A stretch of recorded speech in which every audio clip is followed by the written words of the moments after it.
After that, you just tell them about your case, wait for a check. You can get it in as little as 30 days. Your case can so your medicine doesn't have to become your food. Right. Ladies and gentlemen, once again, we are back to a place where we can feel together, reveal together, so we can all heal together. It's not about canceling, it's about counseling. This is Counsel Culture, and I am joined once again. This is our third session. It's been heating up. It's getting more and more deep, more and more intense, more and more powerful every session. And I'm truly blessed to be in his presence. I know we're gonna break it down even deeper in this one because he is the author of the Mathematics of the Mind. If you don't have it, get it right now. Brother Nuri Muhammad. Thank you, sir. Man, Thank you, you in here teaching. Nah, it's an honor and privilege. We had the opportunity first where we kind of laid the groundwork really about just rescuing our men. Yes, sir. And hearing a little bit about your background. Second session, we got to dive in relationships and you schooled us. You took us there. You showed us the power of two equally yoked individuals and what they can do. But I think another space that needs to be discussed and where we're often suffering is our health and wellness. Yes, sir. I've been on this journey for quite some time.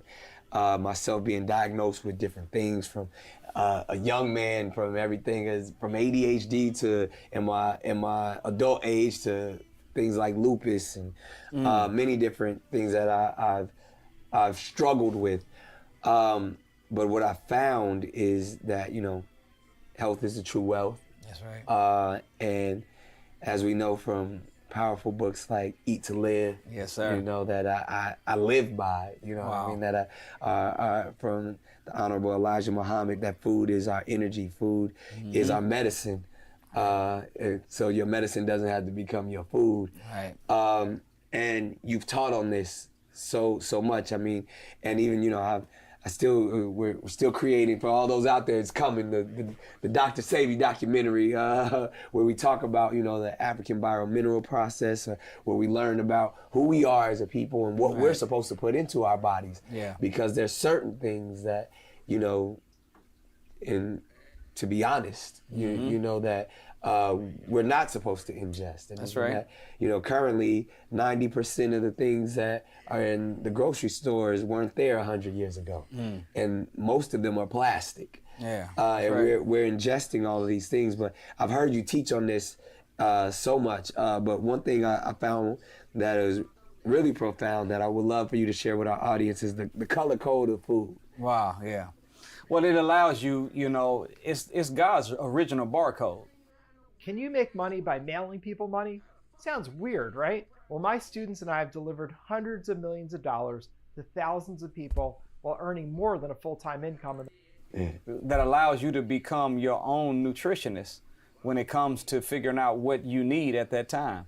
So the basic breakdown is the food that is red, that's for your vitality and your energy. The orange food, whether it's oranges, squash, this is for the boosting of your immunity. Green is for your digestive system and detoxing you. The purple, the blue, all of the eggplant, the blueberry, this is relaxation. This is what antioxidant, it kills the free radicals. Then you have the yellow. Yeah. That's the banana. Potassium is good for your brain. Yeah. So whatever feeling you have, right. That's what your feelings are. Yeah. They are your internal guidance system to let you know something is off balance in you. So if you know the color coding of food, you don't have to know how to read all through the paragraphs of stuff that's on the back. Matter of fact, if it got a paragraph, it's not food. Wow. Matter of fact, if it got a barcode, it's not food. Wow. It's really an industrialized commodity posing as food. It's good tasting plastic, but it's not real food. Right. So that mathematics is something simple that you can employ to help you to pick what you need to pick to help get yourself back into balance and restore yourself. And as I heard you put it before, that just shows you how amazing God is, that he just laid it out there for you. He's the best knower. So there was never barcodes and packages. And as you said 100 years ago, what you see, this processed food all of this stuff is carcinogens. Right. Has carcinogen, it causes cancer. So you have to stay away from non-God made food. And whenever you unpack the scriptures, you go from Adam to Noah. The life expectancy was an average of 912 years. Adam and Eve were making babies at 600 and some years old. Wow. Don't you try that. I was about to say, Don't try it at home. But then after Noah in the scripture, originally they were told every herb-bearing seed should be to you as meat. And they were eating, some of them were eating 2 meals a week. Wow. Living to 1,000 years. Eat one day, fast 3, eat one day. So eating 2 meals every week was about the most that they ate. And they were living up to 1,000 years of age. The Honorable Elijah Muhammad said this. He said, if you ate 1 meal every other day, you would only get sick 1 day every 4 or 5 years. Wow. And he said, I then asked Master Father Muhammad, what can I do to get rid of that 1 day of sickness every 4 or 5 years? He said, if you eat 1 meal and fast for 72 hours, there will not be enough poison in your body from the previous meal to even get you sick 1 day in your life. So that tells us that sicknesses, all the illnesses are food related. If we would not eat as much as we do and fast more, then we will find ourselves being able to cure. The body, the Honorable Minister Louis Farrakhan said, your body is its own hospital. But to get it open for business, you gotta fast. And when you fast, you open the doors of your hospital to heal you. That's what doctors are really supposed to do. Doctors are supposed to be able to analyze, like a diagnostic machine for a car, and be able to give you some prescription or regimen that allows your body to activate its own healing system to solve your problem. But doctors today, they're not real doctors. They're really pharmacologists. That's a legal drug dealer.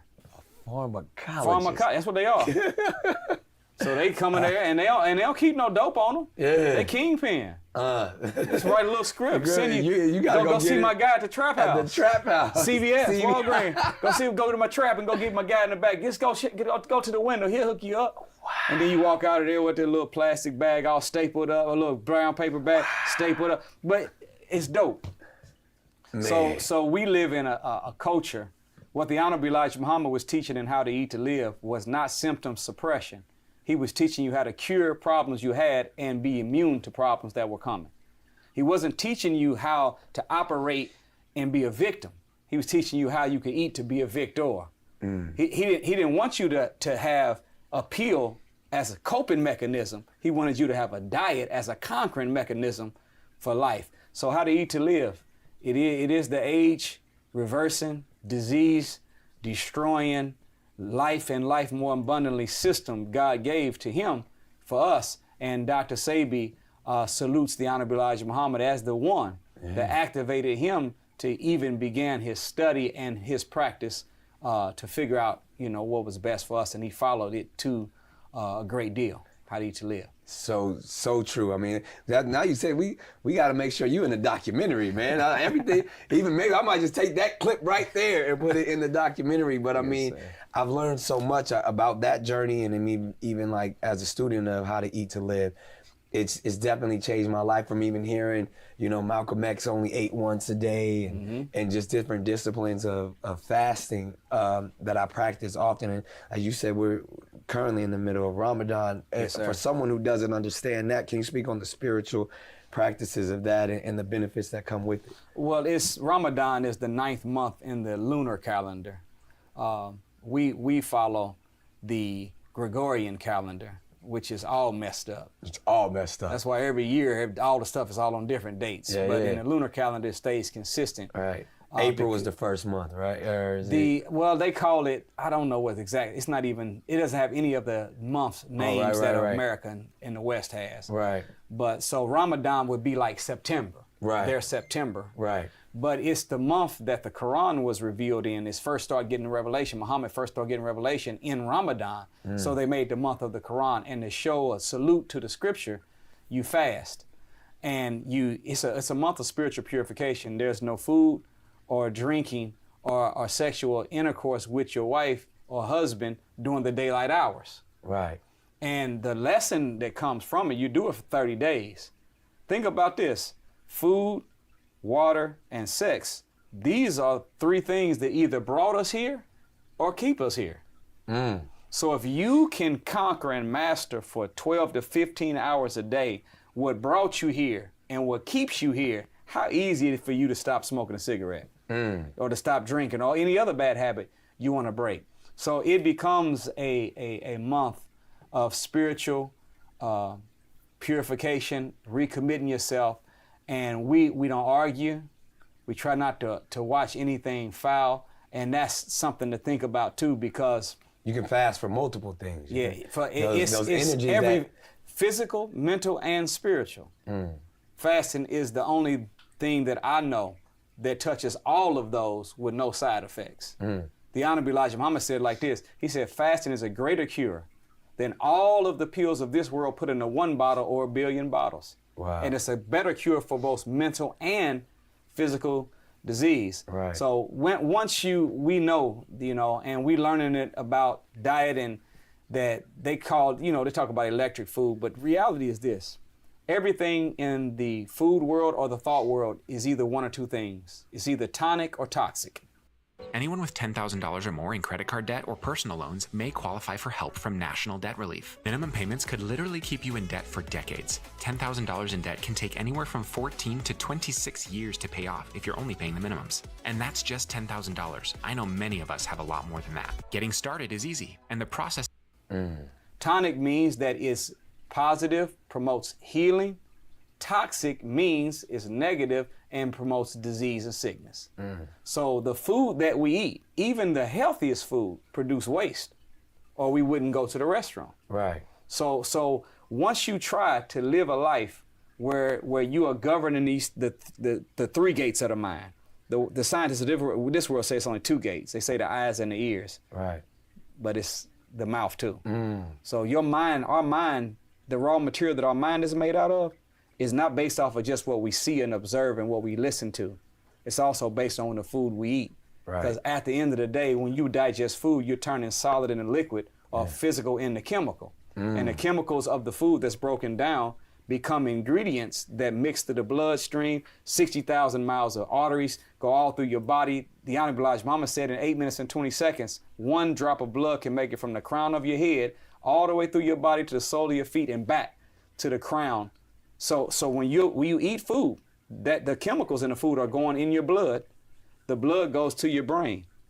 Guess what thoughts are? Thoughts are unseen, but they're not unreal.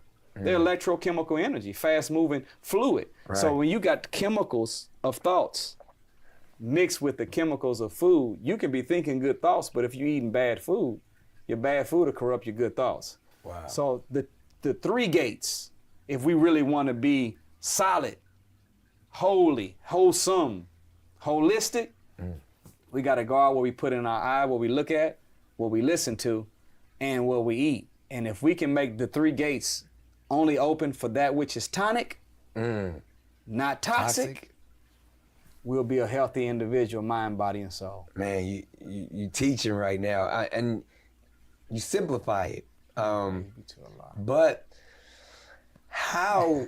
I mean, I feel like all of us struggle at some point with our eyes, our ears, and especially our mouth about what we ingest. Is it truly spiritual warfare? Because we hear about all of these things from the secret societies, the Illuminati, we all know that the devil has dominion over the earth, and he's the author of confusion. So knowing what we're up against as a people and in our spirits, why is the battle so difficult? Well, it is that. What you said is spiritual warfare. But it is there's a verse in the Quran where it talks about Satan or the devil making mischief with created things.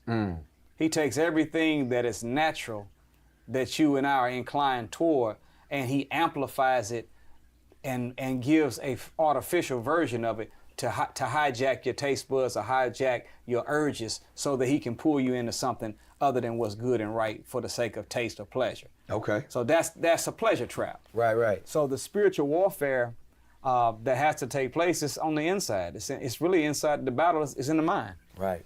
So that's why when you look at what we talked about earlier about bringing every thought captive unto Christ, of course you can't take your thought and say, here, Jesus, look at this. Right. But it's talking about comparing what you're thinking to what God said on the subject. And when you do so, if it matches, keep it. If it doesn't, kill it. That's spiritual warfare. Right. The Honorable Elijah Muhammad said this. He said that in the nature of the original man, there's a black and a brown germ. And the Yaqub was able to take the brown germ, break it down to its weakest form to produce a whole new race of people. Right. Called Caucasian. But the black is the positive, brown houses the potential for the negative. Among the Navajos, that all the children are told when they're growing up that inside of you there are two wolves. There's a good wolf and there's a bad wolf. And of course, the young soldiers, they always ask, well, grandfather, which one wins? They said, easy, whichever one you feed the most. Look at that. In Asia, in the Far East, they talk about the yin and the yang. Right. In the Holy Quran, there's a verse that says every soul comes with it, a driver and a witness. The witness is the invisible force in man that inclines you to good. The driver is the unseen force that inclines us to evil. So it's in our nature. Right. We wrestling with the good wolf, the bad wolf, the yin, the yang, the black germ, the brown germ. We're wrestling with the driver and the witness. Even when we was growing up on cartoons. Yeah. Bugs Bunny or Daffy Duck, whenever they was getting tempted to do something wrong, it wasn't normally somebody talking to them. Yeah. It was Daffy Duck with a devil costume on one shoulder, Daffy Duck with an angel costume on the other shoulder. One saying, do this, this is right, you know what's right, you know what you're supposed to be doing. The other one saying, no, go ahead and do it, it's gonna be good, it's gonna be. So that's the struggle with inside of self. And if we can listen more to the God than the devil, more to the black germ than the brown germ, more to the good wolf than the bad wolf, more to the witness than the driver, the yin than the yang, then the more we feed it, as the Navajo elder told him, whichever one's gonna win is the one you feed the most. So the more we feed the true, the good, the positive. There's a verse, Brother Nick, that in Be that good side, serve your good self. Serve that good side. Philippians 4:8, it says, think on these things, whatever is good, whatever is pure, whatever is honorable, whatever is of good favor, think on these things. See, our problem is we think too many weak thoughts, sinful thoughts, and too many sickly thoughts. And whatever you think about the most is what's going to win. Whatever you think about the most going to win. So that's the math. Whatever you're struggling That's with, the you got to game. feed yourself the opposite of it and starve what you're struggling with, and it'll die. So, in that, because going back to, there's so much wisdom that you're putting forth, and going back to what we even spoke about in the first session, the truth. Yes, sir. Like, how does one know what is food, or how does one know what is feeding my soul? How do I know the difference between the good wolf and the bad wolf in that sense? Because especially now today in the spiritual warfare, right, we don't know what to believe. We don't know. Like even as I was jokingly saying things like the Illuminati or all that, but in this pseudo intellectual world that we live in, where brothers like yourself who have so much wisdom and write books and have lectures and speak to me, there's people also, as maybe we call them false prophets or different teachings out there that, the devil, the enemy, the low frequency, the bad wolf can use to mask themselves as this is the truth or this is the way. And as individuals who are seeking truth, seeking the right ways to go about it, we get confused and we go down a wrong path. And that's everything from diets, different practices, ways of like, I heard if I do this, then I'll be healthier. I heard if I apply these principles to my life, I'll find success.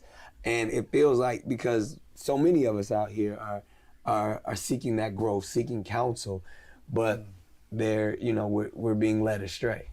Well, is there a truth to the fact that there are social engineers that are architects of confusion that do manipulate media, food, etc., air, water? They found a way to corrupt everything, to mess you up. The reason that I don't talk about them, there was a brother once, he said this to me after a question and answer session. I finished speaking. He said, "Well, I'm gonna tell you this, man. I agree with everything you say, man, but I have one question. Ain't you scared?" I said, well, "Scared of what? What do you mean, scared?" He said, "Man, you know what I'm talking about? I'm talking about like the FBI, the CIA, man, Homeland Security. You know what I'm trying to say, right?" I said, "I think so, brother." I said, "But, anytime you set out to do anything, there's only really 4 things present. You, the goal, what's backing you to achieve the goal, and what's your opposition to keep you from achieving it." I said, to me, the God that I believe in and his Christ and his teaching is more powerful than the FBI, the CIA, the Illuminati, the Trilateral Commission, the Bilderbergers, the A Royal family, hell, the synagogue. I don't care who they are. Right. They're more powerful than them. So my God can eliminate all opposition. So technically, there's nothing between me achieving something but me and my goal. So Scripture says like this: no weapon formed against me shall Come prosper. on now, formed against the righteous, it's going to prosper. So it didn't say they wouldn't be formed. Yeah. It just said they wouldn't prosper. Right. So I say, well, okay, no weapon formed against the righteous will prosper. Question, are you righteous? Let me see. I'm trying. Okay, I need to do better so I can make sure no weapon formed against me or us will prosper. So once you come to that realization, whoever you are, that don't allow the excuse mechanism of your brain to be triggered by what you see other people doing. Right, because I mean, as you know, everybody doesn't have the knowledge of Isaiah 54:17 and can quote like people. It's young people that are thinking that they don't have that knowledge of self. They don't have that wisdom. Right. And there's so many impressionable minds. I would love for you, even as we wrap this session up, to offer some insight to the young people, because it's so much out there from what we're putting into our bodies, what we're listening to, what we're watching. Even, I mean, let's talk about it while we have the opportunity. The young brothers and sisters in the hip hop game that I'm a part of in a big way, but the responsibility of what we're feeding them, and as you know, it's only.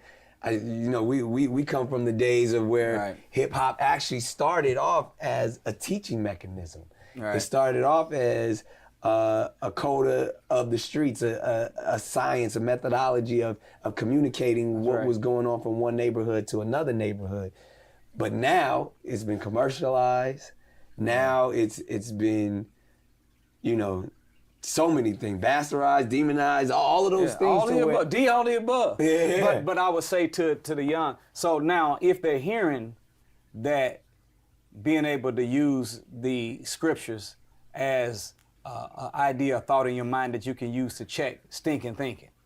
If they're hearing that food and what you put in your mind, those 3 gates, and you want to put what's tonic versus you got to ask yourself the question. When you turn on the song, is it tonic or is it toxic? And my timeline. Don't they call the timeline your feed?